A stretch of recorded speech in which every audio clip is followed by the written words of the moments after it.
Bom dia, graça e paz. Hoje mais um domingo, nessa manhã que o Senhor nos concedeu, nós vamos estudar mais 2 capítulos da carta do apóstolo Paulo aos Gálatas.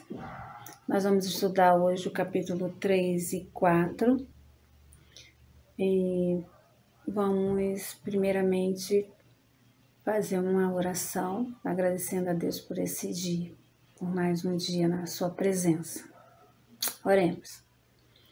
Senhor Deus e Pai, graças dou a Ti por mais um dia na sua presença, mais um dia, Deus, para Te louvar e engrandecer o Teu santo nome. Pai amado, em nome do Senhor Jesus, ser conosco, ó Deus. O Pai querido, que a Sua misericórdia, a Sua graça, o Seu favor imerecido, venha estar sobre nossas vidas, ó Deus. Pai, visita-nos, ó Deus, nessa manhã, com a Sua benevolência, que o Senhor venha nos guardar, nos livrar, ó Deus, de todo mal, Senhor. Abençoa, Deus, esse dia, que nós possamos Te louvar e engrandecer o Teu santo nome, e possamos, ó Deus, através desses estudos, ó Deus, aprender mais um pouco contigo, e Deus, possamos sim, ó Deus, praticar, e, ó Deus, saber que só o Senhor é Deus em nossas vidas. Em nome de Jesus, nós Te agradecemos. Amém. Bom, nós vamos hoje estudar, o capítulo 3 e 4 da carta de Gálatas, do apóstolo Paulo aos Gálatas. Então, nessa carta, Paulo defende a justificação pela fé em Jesus Cristo. Então, o apóstolo Paulo, ele escreve a carta aos Gálatas com 2 principais propósitos. A defesa do seu apostolado, que nós já estudamos no capítulo 1 e 2, e agora no capítulo, e a defesa do Evangelho de Cristo. Os judaizantes, como já foi dito na semana passada, eles levantaram 2 argumentos principais contra o apóstolo Paulo. O primeiro foi questionamento da autoridade apostólica de Paulo, e a outro é a salvação, eles falavam, os judaizantes falavam que a salvação era pela fé em Cristo, mas eles acrescentavam algo, eles acrescentavam que era preciso, além de ter fé em Jesus Cristo, era necessário guardar a lei. Então, no capítulo 3 dessa carta aos Gálatas, Paulo argumenta contra dois conceitos. Ele argumenta contra o legalismo, que é a crença de que os homens podem se tornar aceitáveis diante de Deus seguindo um conjunto de regras, ou seja, os homens acreditavam que se seguir um conjunto de regras, de normas e preceitos, eles seriam dignos diante de Deus. E um outro argumento que Paulo contesta seria o nomismo, que era a atitude de colocar a lei de Moisés em pé de igualdade com o sacrifício de Cristo Jesus. Então, era declarar que Jesus Cristo era insuficiente para a sua justificação.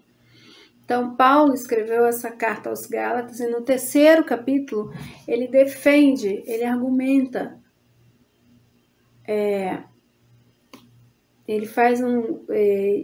argumenta em relação a esses conceitos que o judaísmo, que os judaizantes, queriam incutir nas igrejas que ele tinha implantado na região da Galácia.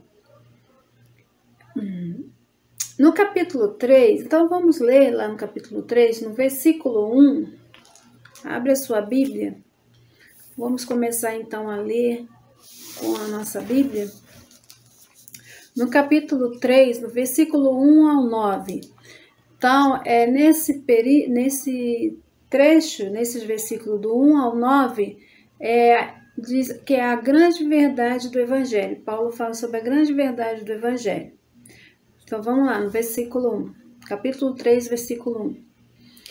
Ó Gálatas insensatos, quem os enfeitiçou?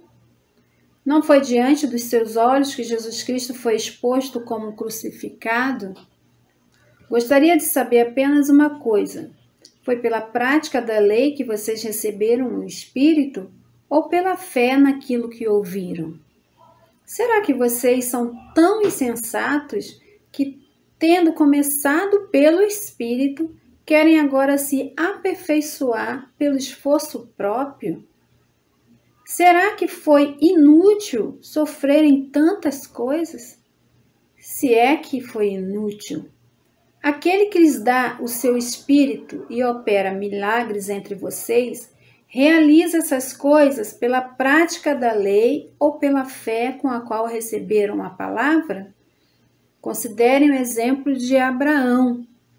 Ele creu em Deus, e isso lhe foi creditado como justiça. Estejam certos, portanto, de que os que são da fé, estes é que são filhos de Abraão, prevendo a Escritura de que justificaria os gentios pela fé. Anunciou primeiro as boas novas a Abraão. Por meio de você, todas as nações serão abençoadas. Assim, os que são da fé são abençoados junto com Abraão, homem de fé. Então, no versículo 1, as ações dos Gálatas indicam falta de compreensão e raciocínio. Paulo fala, vocês estão loucos, vocês são tão insensatos. Primeiramente, vocês aceitaram o evangelho da verdade e agora vocês estão indo para o outro lado. Vocês pararam de crer? Paulo pergunta aos Gálatas como receberam o Espírito Santo no dia de sua conversão. Foi por fazer algo ou por apenas crer? Claro que foi por crer, diz Paulo. Nunca ninguém recebeu o Espírito por guardar a lei. Se não puderem alcançar a salvação pelas obras, poderiam crescer em santidade ou em maturidade cristã por meio da lei, por esforços da carne? Então, Paulo faz essa pergunta aos Gálatas. Considerem o exemplo de Abraão. Ele creu em Deus e isso lhe foi creditado como justiça. Estejam certos, portanto, de que os que são da fé, estes é que são filhos de Abraão. Prevendo a Escritura de que Deus justificaria os gentios pela fé, anunciou primeiro as boas novas a Abraão. Por meio de você, todas as nações serão abençoadas. Assim, os que são da fé são abençoados junto com Abraão, homem de fé. Abraão é considerado o pai da fé, Então, do versículo 6 ao 9, Paulo havia mostrado que Deus lidou com os Gálatas somente com base na fé. Versículo 10. Já os que se apoiam na prática da lei estão debaixo de maldição, pois está escrito: maldito todo aquele que não persiste em praticar todas as coisas escritas no livro da lei. É evidente que diante de Deus ninguém é justificado pela lei, pois o justo viverá pela fé. A lei não é baseada na fé. Ao contrário, quem praticar essas coisas, por elas viverá.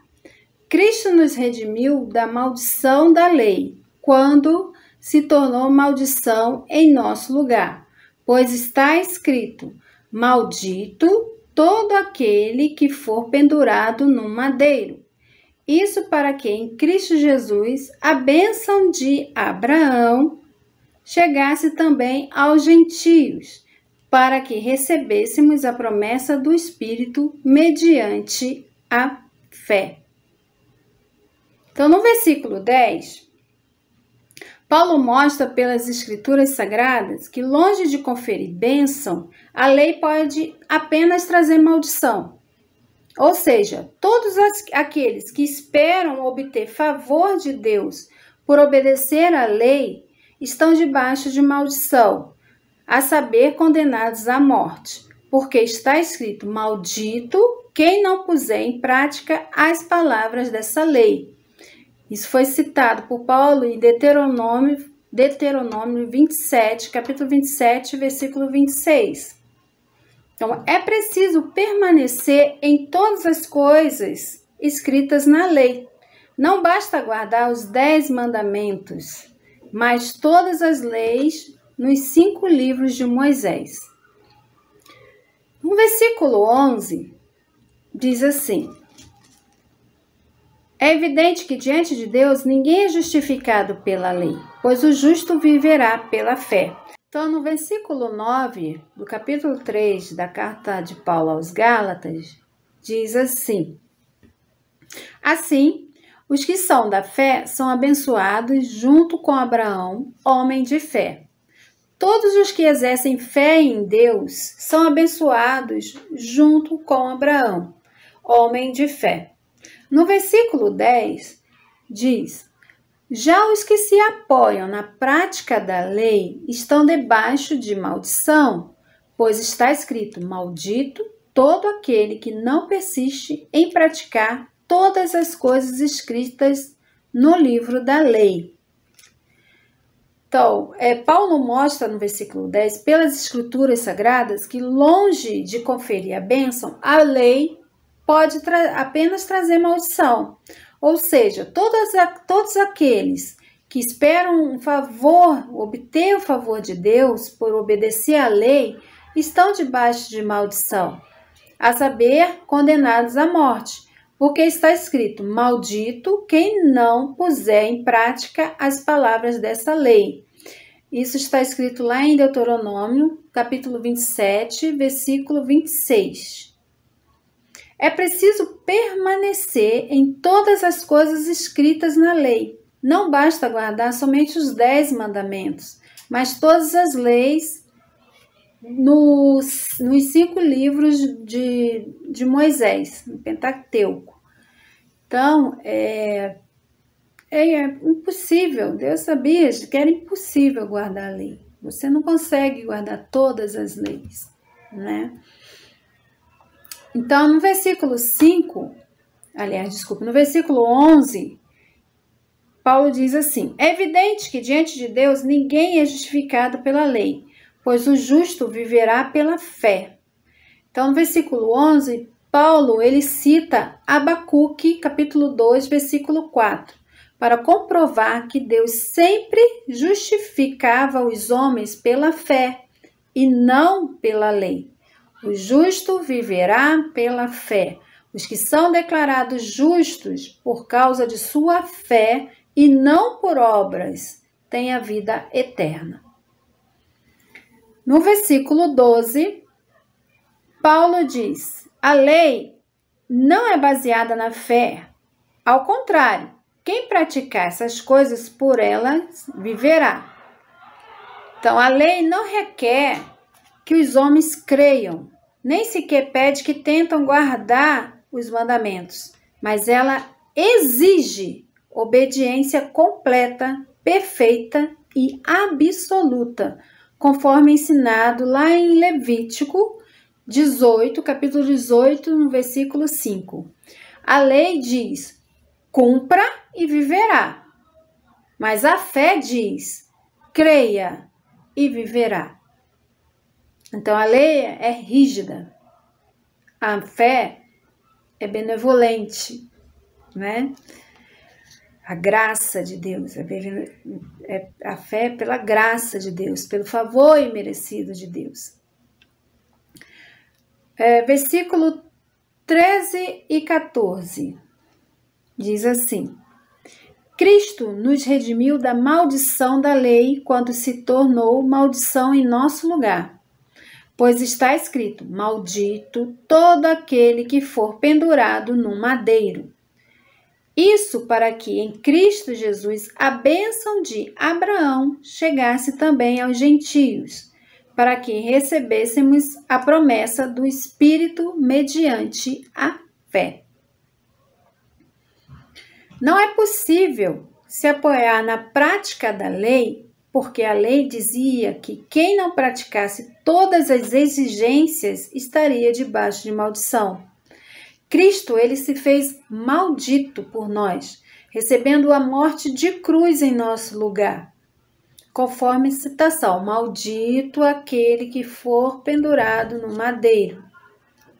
Portanto, a lei não era baseada na fé, e Cristo, morrendo em nosso lugar, cumpriu a lei, recebeu a maldição. Isso com a finalidade de que a promessa chegasse aos gentios através dessa bênção de Abraão, que é justificado pela fé. A compreensão do Antigo Testamento estava totalmente equivocada. E para deixar claro, para deixar isso bem claro, Paulo prossegue dando uma explicação dos relacionamentos entre lei e promessa a partir do versículo 15. Diz assim: irmãos, humanamente falando, ninguém poderá anular um testamento depois de ratificado, nem acrescentar-lhe algo. Assim também, as promessas foram feitas a Abraão e ao seu descendente. A Escritura não diz e aos seus descendentes, como se falando de muitos, mas ao seu descendente, dando a entender que se trata de um só, isto é, Cristo. Quero dizer isto, a lei que veio 430 anos depois não anula a aliança previamente estabelecida por Deus, de modo que venha a invalidar a promessa. Pois, se a herança depende da lei, já não depende de promessa. Deus, porém, concedeu-a gratuitamente a Abraão, mediante promessa. Então, se um testamento humano não pode ser quebrado, não pode ser invalidado, muito menos um divino poderá ser. A promessa de Deus feita a Abraão foi incondicional. Não tinha nenhuma relação com as obras. Deus simplesmente concordou em dar a Abraão um descendente, no caso Cristo. Embora não tivesse nenhum filho naquela época, ele confiou em Deus. Confiando em Deus, também confiou em Cristo, que havia de vir, e assim foi justificado. A vinda da lei, há 430 anos depois, não podia de forma alguma alterar a promessa de salvação. Não podia nem revogar, nem adicionar condições a ela.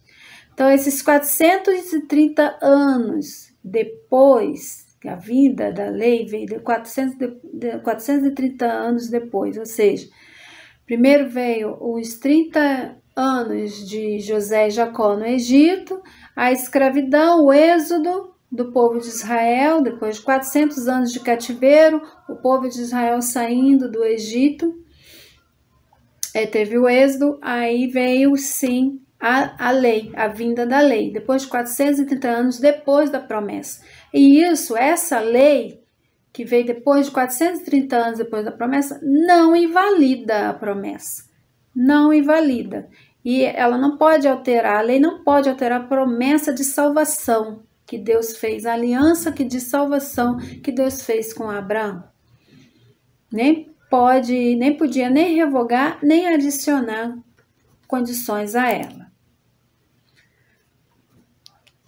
No versículo 19 e 20, então no capítulo 3, de versículo 19 a 29, Paulo vai dizer sobre o propósito dessa lei. Qual é o propósito dessa lei? No versículo 19 e 20 diz assim: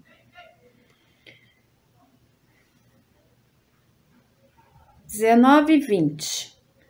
Qual era então o propósito da lei? Foi acrescentada por causa das transgressões até que viesse o descendente a quem se referia a promessa, e foi promulgada por meio de anjos, pela mão de um mediador. Contudo, o mediador representa mais de um, Deus, porém, é um. Então, no versículo, qual o propósito da lei? No versículo 19 e 20, está perguntando, Paulo pergunta. Então, o propósito da lei é revelar o pecado no seu verdadeiro caráter de transgressão. O pecado existia antes da lei, mas o homem não o reconheceu com transgressão até o advento da lei. Transgressão é a violação de uma lei conhecida. A lei vem para mostrar que não somos capazes de nos justificar diante de Deus por nossas obras. Mostra como somos falhos, porque a lei é um padrão de Deus para a vida de seu povo. Então, nós o povo não conseguia cumprir totalmente a lei. Ninguém consegue seguir regras para serem considerados justos diante de Deus. Mas a graça de Deus, manifestada desde a época de Abraão, traz para nós a promessa que os preceitos da lei foram cumpridos em Cristo. No versículo 21 e 22 do capítulo 3 da carta aos Gálatas, diz assim: então, a lei opõe-se às promessas de Deus? De maneira nenhuma, pois se tivesse sido dada uma lei que pudesse conceder vida, certamente a justiça viria da lei. Mas a Escritura encerrou tudo debaixo do pecado, a fim de que a promessa, que é pela fé em Jesus Cristo, fosse dada aos que creem. A lei simplesmente comprova que todos estão debaixo do pecado, porque todos pecaram. Ninguém está fora dessa condição, mas a lei não traz vida. A vida vem pela promessa que é dada pela fé àquele que crê. No versículo 23, diz: antes que viesse essa fé, estávamos sob a custódia da lei, nela encerrados, até que a fé que haveria de vir fosse revelada. 24. Assim, a lei foi o nosso tutor até Cristo, para que fôssemos justificados pela fé. Versículo 25. Agora, porém, tendo chegado à fé, já não estamos mais sob o controle do tutor. Paulo argumenta que não está falando mal da lei que foi dada por Deus. A lei foi dada por Deus, né? Ao contrário, ele está apenas mostrando a grande verdade, que a função da lei é uma função diferente. Não é a justificação, não é de trazer a salvação, não é de trazer a vida. A lei veio depois da promessa. A promessa estava ligada à aliança que Deus fez com Abraão. E nessa promessa ele deixou claro que Abraão foi justificado pela fé. E nós cremos que somos filhos de Abraão espiritualmente. A lei apenas revelou o caráter santo de Deus. Nos colocou na posição de pecadores que somos e nos serviu de tutor, de aio, de uma espécie de guia, de condutor até Cristo. Agora já estamos libertos desta condição da lei. No versículo 26 ao 29, vamos ler do versículo 26 ao 29. Todos vocês são filhos de Deus, mediante a fé em Cristo Jesus, pois os que em Cristo foram batizados, de Cristo se revestiram. Não há judeu, nem grego, escravo, nem livre, homem, nem mulher, pois todos são um em Cristo Jesus. E se vocês são de Cristo, são descendência de Abraão e herdeiros segundo a promessa. Os que foram batizados, mergulhando nas águas, morre com Cristo e ressurge. Batizado, você mergulha, você morre com Cristo, ressurge com Cristo, tem uma nova vida em Cristo. eles se revestiram. Quando não estão mais sob o controle do tutor, que é a lei, não quer dizer que podem ter ações condenáveis. Então, quando você não está mais sob o controle do tutor, não quer dizer que você pode fazer qualquer coisa. Você não tem ações condenáveis. Porque quando foram batizados, nós somos revestidos de Cristo. Então, devemos entender que é pela fé que são justificados diante de Deus, que somos justificados diante de Deus. E a lei não pode mais agir condenando-os. Agora, seguem de conformidade com Cristo, Jesus e seus mandamentos. A lei revela o pecado, mas não traz a salvação. A vida, a justificação e a salvação acontecem apenas pela fé em Cristo Jesus, o nosso Senhor e Salvador.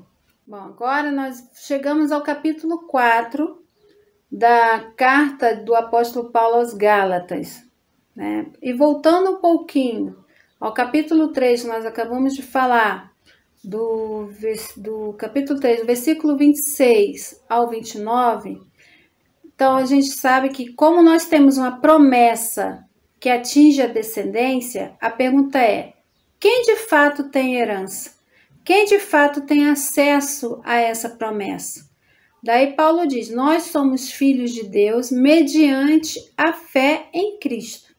Vocês são de Cristo, portanto, mesmo que não seja física e geneticamente descendentes de Abraão, são seus descendentes espirituais e herdeiros segundo a promessa. No capítulo 4, o versículo 1 ao 7, diz assim: digo, porém, que, enquanto o herdeiro é menor de idade, em nada difere de um escravo, embora seja dono de tudo. No entanto, ele está sujeito a guardiães e administradores até o tempo determinado por seu pai. Assim, também nós, quando éramos menores, estávamos escravizados aos princípios elementares do mundo. Mas, quando chegou a plenitude do tempo, Deus enviou seu Filho, nascido de mulher, nascido debaixo da lei, a fim de redimir os que estavam sobre a lei, para que recebêssemos a adoção de filhos.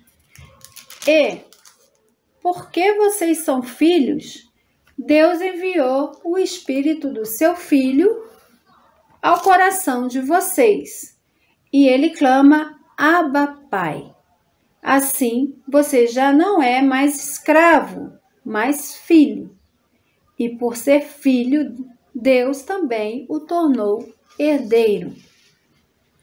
Então, somos filhos de Deus espiritualmente através de Cristo. Por isso, eu sou filho e Deus é Pai. Por isso, eu posso falar Abba, Pai, chegando a Deus diretamente, não só como um Deus grandioso, distante, mas como alguém que é o meu próprio Pai. Assim, você não é mais escravo, mas filho e, consequentemente, também herdeiro, porque é como se fosse um filho legal oficialmente adotado por Deus. No versículo 8 ao 9, diz assim: antes, quando vocês não conheciam a Deus, eram escravos daquele que, por natureza, não são deuses. Mas agora, conhecendo a Deus, ou melhor, sendo por ele conhecidos, como é que estão voltando àqueles mesmos princípios elementares fracos e sem poder? Querem ser escravizados por eles outra vez? Então, nessa linha de pensamento que estamos tratando sobre paternidade espiritual de Paulo, Paulo questiona aos Gálatas: vocês agora são filhos? Eram escravos daqueles que não era o Deus verdadeiro. Agora querem ser escravos de novo Querem ser escravos do legalismo novamente? Querem ser escravos da lei? Querem viver sobre a servidão da lei novamente? Então, Paulo faz essa pergunta. No versículo 14 a 16, Paulo diz assim, vamos lá, versículo 14.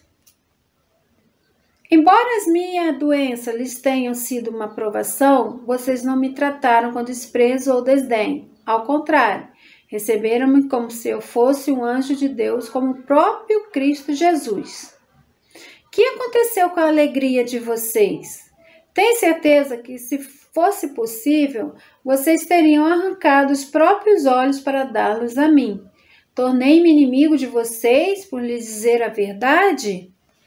Paulo está falando do relacionamento profundo que ele tinha com os Gálatas e prossegue dizendo dizendo como fosse um relacionamento que ele tinha de pai e filho com os Gálatas. E isso ele questionava, mas vocês esqueceram? Cadê a alegria de vocês? Me tornei inimigo de vocês, nós éramos tão próximos, nós tínhamos um relacionamento tão de pai com filho, um relacionamento tão bom, né? O que está acontecendo? Então, essa foi o questionamento de Paulo. E no versículo 19 a 29, vamos lá.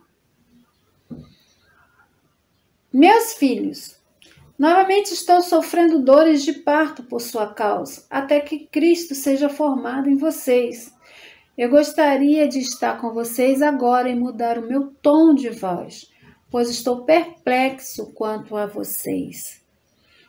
Então, Paulo, ele estava perplexo diante daquela situação, né? Porque ele falava, ele até, eu imagino como doeu no coração de Paulo dele falar tão severamente, tão duramente com os Gálatas, né? Porque ele tinha um amor para com essas pessoas. Então, a grande verdade é que não precisamos viver como escravos, né? Somos filhos por adoção, filhos de Deus.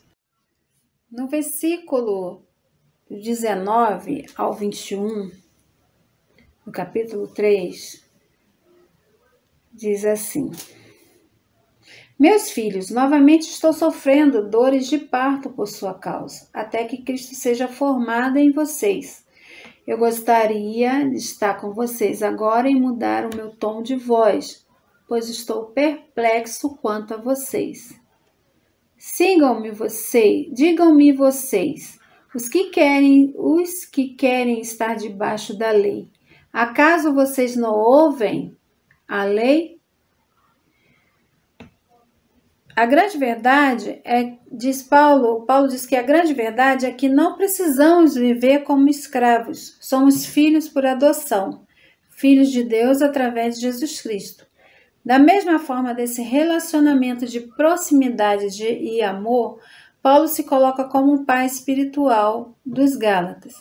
E o tema vai prosseguir na parte final do capítulo 4, a partir do versículo 22. Vamos ler versículo 22 ao 26.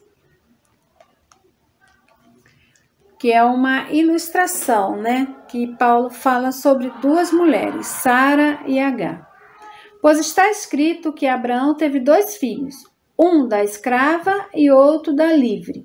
O filho da escrava nasceu de modo natural, mas o filho da livre nasceu mediante a promessa. Isto é usado aqui como uma ilustração. Estas mulheres representam 2 alianças. Uma aliança procede do Monte Sinai e gera filhos para a escravidão. Esta é Agar. Agar representa o Monte Sinai na Arábia e corresponde à atual cidade de Jerusalém, que está escravizada com os seus filhos. Mas a Jerusalém do Alto é livre e é a nossa mãe. Então, Paulo fala sobre as duas mulheres, Sara e Agar. Paulo faz uma espécie de uma espécie de citação de figura de linguagem bem ampla para fazer uma comparação. Ele quer dizer que a nossa relação com Deus é semelhante ao que a gente pode chamar de filho da escrava e filho da que é livre. Filho da escrava, que é Agar, e filho que é livre, que é Sara. No versículo 27 ao 31, diz assim: Pois está escrito, regozije-se, ó estéril, você que nunca teve um filho, grite de alegria, você que nunca esteve em trabalho de parto, porque mais são os filhos da mulher abandonada do que os da que tem marido. Vocês, irmãos, são filhos da promessa, como Isaque. Naquele tempo, o filho nascido de modo natural perseguiu o filho nascido segundo o Espírito. O mesmo acontece agora. Mas o que diz as Escrituras? Mande embora a escrava e o seu filho, porque o filho da escrava jamais será herdeiro com o filho da livre. Portanto, irmãos, não somos filhos da escrava, mas da livre.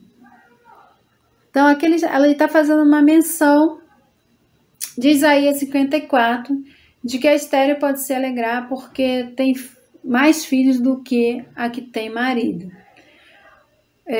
No caso, está falando aqui de Agar e Sara, de Ismael e Isaque, né? O filho da escravidão e o filho da promessa.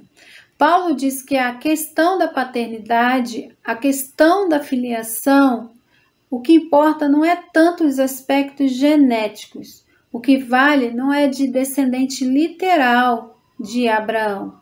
A questão é o princípio por trás do legalismo, a compreensão equivocada que estamos vendo por parte de várias pessoas religiosas do tempo do apóstolo Paulo. Está relacionada ao princípio de escravidão, a um princípio de não entender o que está por trás do conceito tão significativo do que é o conceito da promessa.